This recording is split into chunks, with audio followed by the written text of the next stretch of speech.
Salam, hər vaxtınız xeyir, dəyərli dostlar. 6 iyun 2026-cı il. Bugün 20 Yaxşı müharibənin 1563-cü, ümumi müharibənin 4489-cu günü, dəyərli dostlar. Və bu günləri Ukraynada jurnalistlər günü qeyd edilir. Bu bayramın bir tarixi var, tarixçəsi var, onu da deyim sizə. Bayramın tarixçəsi belə başlayır ki, 1992-ci il yeni müstəqil dövlət Ukraynanın bizim Jurnalistlər İttifaqını Ümumdünya Jurnalistlər Birliyinə dəvət etdilər və qəbul etdilər. 1992-ci il 6 iyun. Bu gün 34 ildir ki, Ukrayna Jurnalistlər İttifaqı, mən də Kiyev şəhər Jurnalistlər Birliyinin rəhbərliyindəyəm. Demək,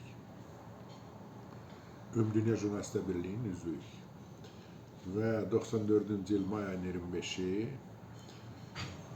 regional və yerli telekanalların, jurnalların, qəzetlərin, çap və elektron kütləvi informasiya vasitələri ilə görüşdə rəhmətlik prezident Leonid Makaroviç Kravçuk elan etdi ki, indən belə 6 iyun, yəni Ukrayna jurnalistlərinin Ümumdünya Jurnalistlər Təşkilatına qəbul edilməsi günü Ukraynada bayram kimi qeyd ediləcək. O gündən bu günə qədər 32 ildir ki, iyun ayının 6-sı Ukraynada jurnalistlər günü qeyd edilir. Və sağ olsunlar Ukrayna silahlı qüvvələri, bizim müdafiə qüvvələrimiz Ukrayna jurnalistlərinə sanki xüsusi gün həsr ediblər.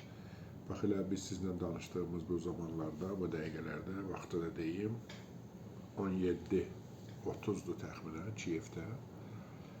Rusiya üzərinə kütləvi dron hücumları, yəqin ki, raketlər də olacaq, yəni raket dronlar olduğu dəqiqdir. Rəqəm 400 deyilirdi. İlk növbədə, yəni artıq məlumatlar gəlməyə başlayıb ki, Ukrayna Silahlı Qüvvələrinin pilot uçuş aparatları Leningrad vilayəti və Kronştadtda, yəni Baltik dənizində işğalçı Rusiya Federasiyasının müdafiə sədlərini və hava hücumuna müdafiə sistemlərini yarıb. Orada düşmən tərəfi ağır itkilər yüz verməkdədir. O cümlədən dəqiq bildiyim bu dəqiqələri axşam inşallah saat 10-da Bakı vaxtı ilə biz bu mövzuda danışacağıq. Lebyaje deyilən, deməli, Leningrad vilayətində Baltik dənizi üzərindəki Rusiya hərbi dəniz qüvvələrinin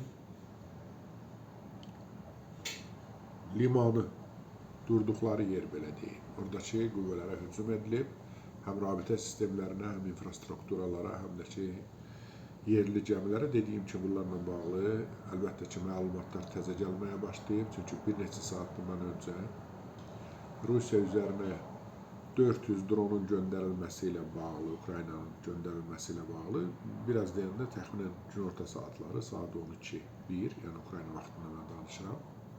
Bununla bağlı mən Facebookda yazı yazmışdım. Əlbəttə, uçuş məsafəsi var. Təxminən 4-5 saat vaxt aparır, amma artıq ilkin xəbərlər gəlməkdədir ki, yəni təkrar edirəm ki, həmən istiqamətdə, yəni şimal istiqamətində, Baltik dənizi istiqamətində Ukrayna Silahlı Qüvvələrinin pilot uçuş aparatları uğurlu əməliyyatlar həyata keçirirlər və bir neçə lokasiyada, o cümlədən Lebyaje deyilən həmin onların hərbi bazasına ciddi zərbələr endirilib. Aydındır ki, Leningrad vilayətinə ciddi zərbələr endirilib, çünki Leningradda bugün deməli, sonuncu qonaqlar dağılışmalı idi. Leningraddakı beynəlxalq iqtisadi forumundan, ona görə bir daha həm gələndə Ukrayna tərəf qarşıladı, həm də necə deyərlər, yola saldıq. Bax, belə dostlar, danışmalı məsələlər, deyəsi məsələlər çoxdur, amma inşallah axşamki efirimizdə daha ətraflı danışarıq. Bir daha hər birinizi, əziz dostlar, bizim kanalımızın daimi izləyicilərini ümumiyyətcə Ukrayna jurnalistləri hesab edirik. Elimdə belə bir şey var, ona deyirlər vətəndaş jurnalistikası. Sizin hər biriniz bu və ya başqa formada Ukrayna jurnalistikasına köməkçisiniz və iştirakçısınız. Jurnalistin funksiyası təbii ki, informasiyanı, necə deyərlər, çox operativ, həqiqət və tərəfsiz olaraq çatdırmaqdır. Olanı deməkdir, olanı bildirməkdir. və bu məsələlərdə bizim yanımızda olduğunuza görə mən sizləri də təbrik edirəm. Çünki siz də bu hadisələrin birbaşa iştirakçısı və informasiyalarımızın çoxalmasının iştirakçısısınız. Axşam saat 10-da Bakı vaxtı ilə görüşənə qədər əziz dostlar, bayramımızı təbrik edirik. Gəlmişik dostlarımız, Özbək dostlarımızın yanına.